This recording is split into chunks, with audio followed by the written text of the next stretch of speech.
Finally, we have St. Lawrence University, Ashraf Chizito. Ladies and gentlemen, in Uganda, we have a unique culture where people convene and discuss. When we convene, we talk about any issue and every issue. For example, we can talk about food. Those who take beers, they take beers.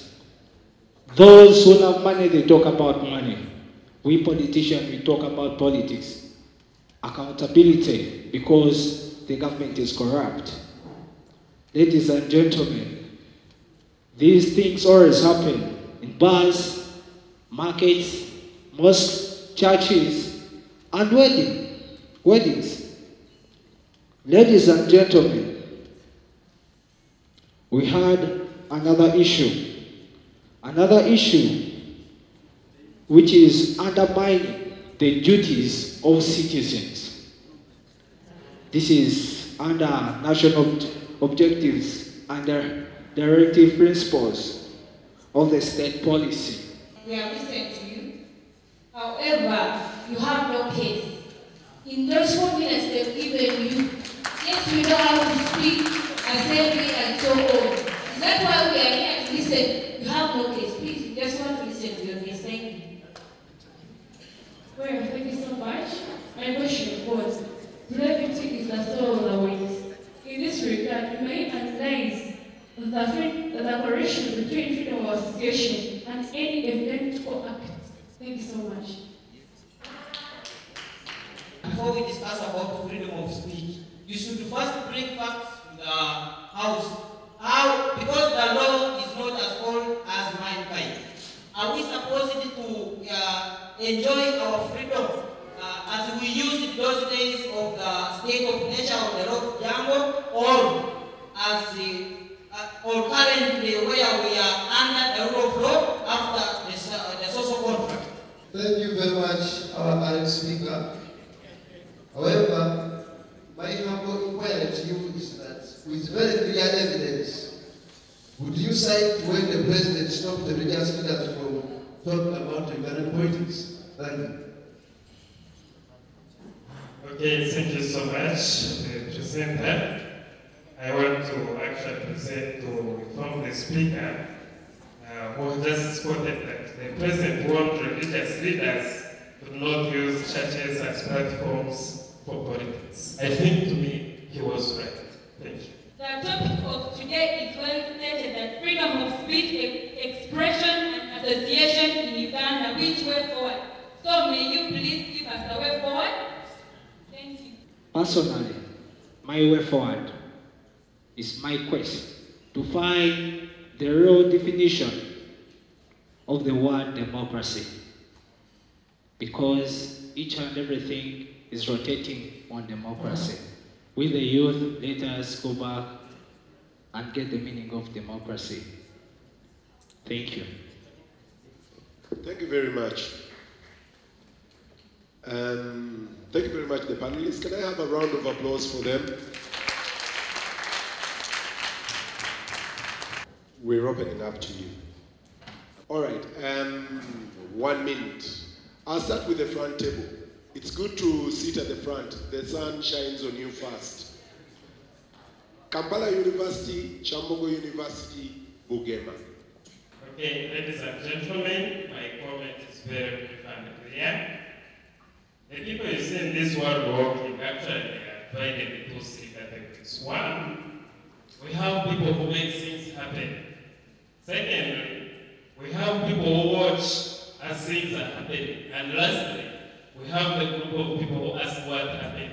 So, brothers and sisters, it's high time we identify the category in which we fall. Thank you so much.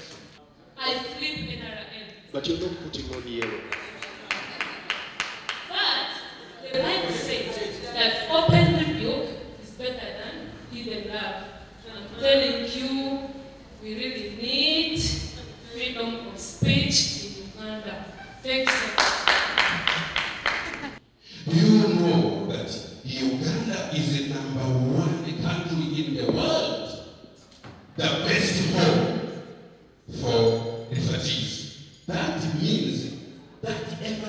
from the freedom of association and the name of them.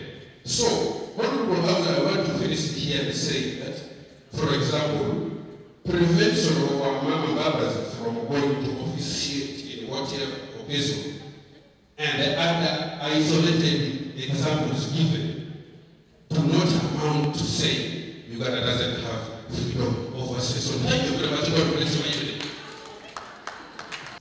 You say that the government is corrupt, and in the 2006 report, General Kihola said that for that to take place, it has to be a two-way party. That means there is the corrupt and the corruptee. So who should be blamed in Uganda? The government or we, also the people? Thank you so much. Thank you. I came all the way from northern Uganda. Center for Constitutional Governance has given me mandate to associate with my fellow youth from all regions, the part of this country. Are we not associating? Don't we have freedom of association? Thank you. Thank you so much. To me, I would say that freedom of speech, or rather take it as freedom of someone who has right. They have discovered that freedom has gone to people who are in one party and they have left us. So we should come out and show our freedom. Thank you very much. To the panelists, I appreciate them, though they all spoke in one language, and to their argument it seems though like they cannot see that to a great extent we've had some rights in Uganda promoted. I want to put it to you that even when you've not had them enjoy freedom, they have been promoted when get back from the people of Uganda. Mine goes to Mr. Samuel Nono, who said that when we have a right to express ourselves, therefore we should use it unlimited. Okay? I just want to inform him that when we are reading the Constitution, we just don't read those articles that favor us. We read the Constitution in totality. Okay? There is Article 45 that limits all your rights so long as they do not interfere with other people's rights. Thank you. What should we do as Ugandans? Ugandans should join hands to fight against the denial of freedom of speech in any corner. Thank you. Thank you. Well, my view is if the Constitution can deny the president absolute powers and people also have something to contribute as far as the country and the freedoms are concerned. Thank you. Thank you. We like citing examples of demonstrations being dispersed. Cite an example of a walk to work where a poor woman selling bananas was stolen on the street by the people. So our failure to control our own demonstrations, to pass the whole business, and then we fight for that. Thank you very much. For long, Uganda have not had money, public money. Even in global democracies, like the UK, America, they have these laws.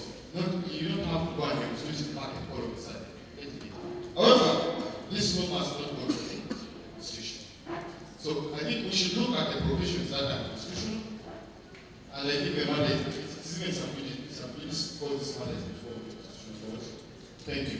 Always a pleasure to be the moderator of the university's interface.